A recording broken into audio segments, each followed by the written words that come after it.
ఏమే భూమి బాగానే సోకులు పడిపోతున్నావు యాడికి?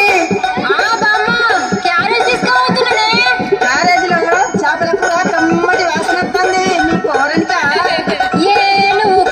కూరనిక పోరాడు మా అన్నకు తీసుకుపోతున్నా. అదేంటే మీ అన్నకు మీ వదిన తీసుకుపోతుంది కదా. ఒక్కటే తక్కువైంది.